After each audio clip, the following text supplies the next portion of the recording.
இந்த கேள்விக்கு பதில் சொல்லுங்க சார்.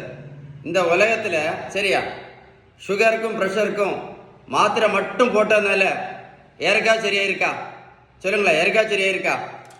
இது ஒரு பெரிய மூட நம்பிக்கை. என்ன தெரியுமா?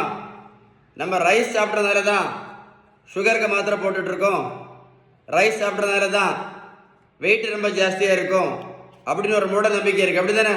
நான் கேட்குற கேள்விக்கு நீங்கள் பதில் சொல்லுவீங்களா? வட இந்தியாவில் அவங்க ரைஸ் சாப்பிட்றதே இல்லையே, என்னைக்காவது ஒரு நாள் தான் சாப்பிடுவாங்க.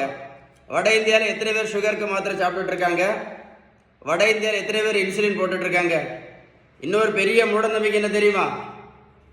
நடைபயிற்சி மட்டும் பண்ணினா போதும், சுகருக்கு மாத்திரையை நிறுத்திடலாம், இன்சுலினை நிறுத்திடலாம் அப்படின்னு ஒரு பெரிய மூட நம்பிக்கை இருக்கு. நடைபயிற்சி மட்டும் பண்ணனால யாராவது மாத்திரை நிறுத்தியிருக்காங்களா? சொல்லுங்களேன், நல்லா கேட்டுடுங்க. 1 கிலோமீட்டர் நடைபயிற்சி பண்ணா கூட 40லேருந்து 50 கேலரி மட்டும்தான் இருக்க முடியும். அதனால நடைபயிற்சி மட்டும் பண்ணி என்ன பண்ண முடியாது, எந்த மாத்திரையும் நிறுத்த முடியாது, இந்த வெயிட்டும் கண்டிப்பாக குறைக்க முடியாது. இது ஒரு பேப்பர் எழுதி வச்சுடுங்க.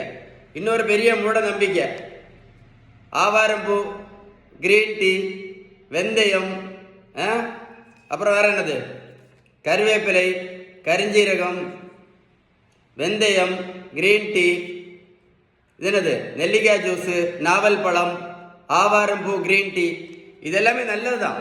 இதெல்லாம் நல்லது தான். நான் என்ன கேட்குறேன் அப்படின்னா, இதெல்லாம் சாப்பிட்ட பிறகு கூட சுகருக்கு ஒரே ஒரு மாத்திரை போட்டுட்டு இருந்த சுகர் பேஷண்ட்டு இப்போ 3 மாத்திரை போட்டுட்டு இருக்காங்களே.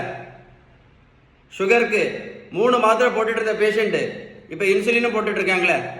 வெந்தயம், கருவேப்பிலை, கரிஞ்சீரகம், ஆவாரம்பூ, கிரீன் டீ, இதெல்லாம் சாப்பிட்ட பிறகு கூட நல்லா கேட்டுடுங்க.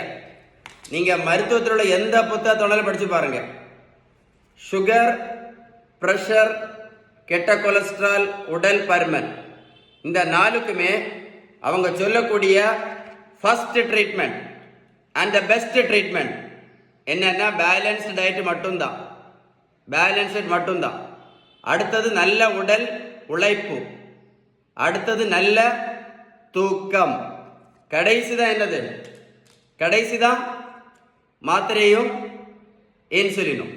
ஏன் அப்படின்னா, நீங்கள் பேலன்ஸ் டயட் கரெக்டாக ஃபாலோ பண்ணால் மட்டும்தான் இந்த இன்சுலின் ரெசிஸ்டன்ஸ், இதை எழுதி வச்சுக்கிடுங்க, இந்த இன்சுலின் ரெசிஸ்டன்ஸ் சரியாகும். புரிஞ்சுதா இல்லையா? உங்களுக்கு பேலன்ஸ்டு டயட்டை பற்றி ஏதாவது டீட்டெயில்ஸ் வேணும் அப்படின்னா கமெண்ட்ஸில் குட் அப்படின்னு டைப் பண்ணுங்க.